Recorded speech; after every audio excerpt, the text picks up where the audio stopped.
Lors d'un meeting organisé à Porto Novo par le parti d'opposition Les Démocrates, le premier vice-président de ce parti, Eric Nkoundété, a qualifié le gouvernement du président Patrice Talon de régime spécialisé en braquage électoral et gangstérisme électoral.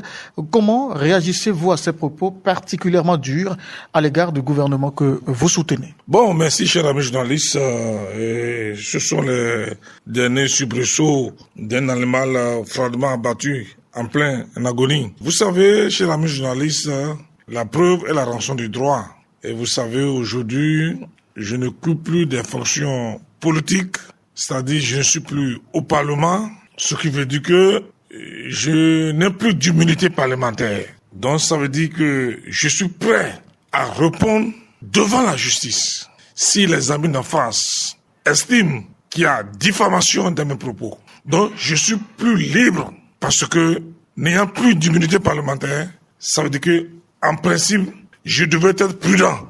Alors si je décide de répondre à nos amis d'en face, à relever les lacunes parlementaires, les incohérences parlementaires, c'est mon droit d'animer la vie politique. C'est ma manière à moi de contribuer à l'animation de la vie politique.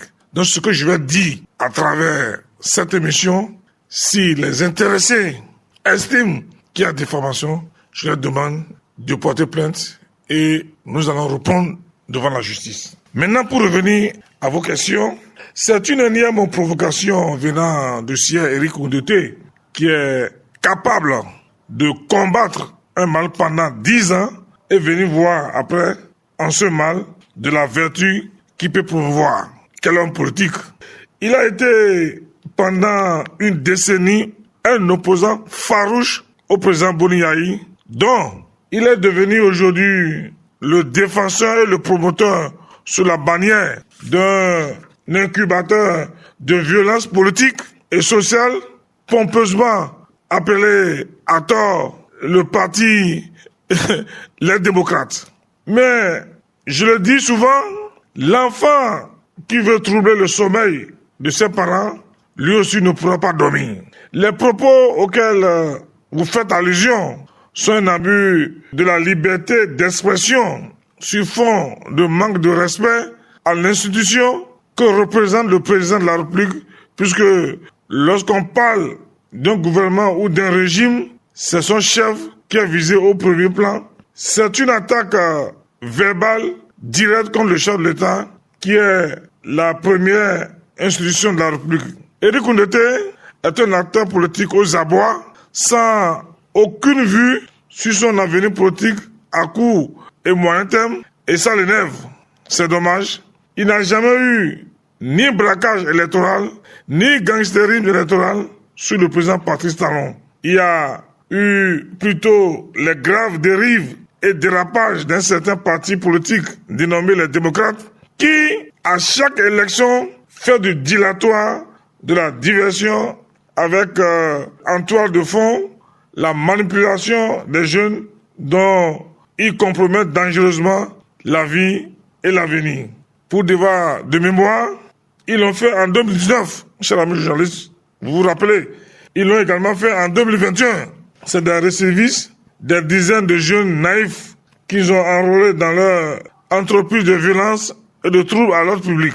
Se sont malheureusement retrouvés en prison par les fautes. Ils ont la violence dans leur ADN. Mais la République ne se laissera plus faire. Ils préparent des violences en mettant en avant des accusations gratuites et sans fondement. Ils vont se heurter à l'affirmation de l'autorité de l'État dans sa forme la plus impitoyable. Ce sont eux, les braqueurs, les vrais gangsters de l'ordre social et de la tranquillité des paisibles et vaillantes populations. Ce sont eux encore les gangsters politiques, défenseurs de la voyoucrasie politique, de la délinquance politique, de la délinquance fiscale, de l'irresponsabilité citoyenne et civique. C'est le voleur qui crie au voleur. Cher ami journaliste, Monsieur Eric Nkoundété parle du gangstérisme, il parle du braqueur.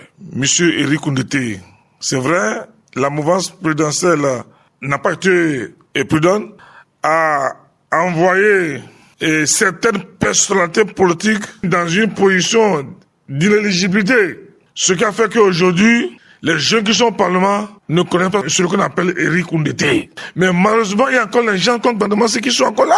C'est vrai, le président de l'Assemblée nationale, très sage, parfois évite d'aller au fond direct, mais Éric, permets t'appeler Éric, que ce soit la dernière fois que tu parleras du gangstérisme et du braquage. Parce que je vais te démontrer que c'est le voleur qui crie au voleur. Mais lorsque vous étiez vice-président de l'Assemblée nationale, avec le titre de premier vice-président de l'Assemblée nationale, vous étiez le modèle du gangstérisme, du braqueur, avec les Émiratiens, avec les Arabes. Si vous continuez par traiter le système de braqueur, du gangstérisme, je serai obligé de dire que le vrai gangster, le vrai braqueur, le vrai escroc international, que c'est vous. Je parle sur les faits et je parle sur les éléments que je dispose. C'est vous qui avez escroqué les Émiratiens, les Arabes, avec le titre du premier vice-président de l'Assemblée nationale. Donc, je vous demande d'arrêter. Sinon, nous allons continuer par montrer au peuple béninois, preuve à l'appui, qu'en réalité, que c'est le voleur qui crée le voleur, que le vrai escroc, le vrai gangster, en complicité avec quelqu'un qui a fait plus de 5 ans en prison, que je ne vais pas citer, parce que permettez-moi de ne pas utiliser mes cartouches, mais si Éric Koundété continue, je serai obligé de montrer au peuple béninois qu'en réalité, Éric Koundété se prend pour ce qu'il n'est pas. Avant d'attaquer quelqu'un en politique, il faut être propre. Donc, le vocabulaire juridique, les qualifications là, d'escroc, de gangstérisme, c'est les qualifications qui lui ressemblent. Parce que gangster, braqueur, escroc, avec le titre du premier vice-président de l'Assemblée nationale, je sais ce qu'il a fait.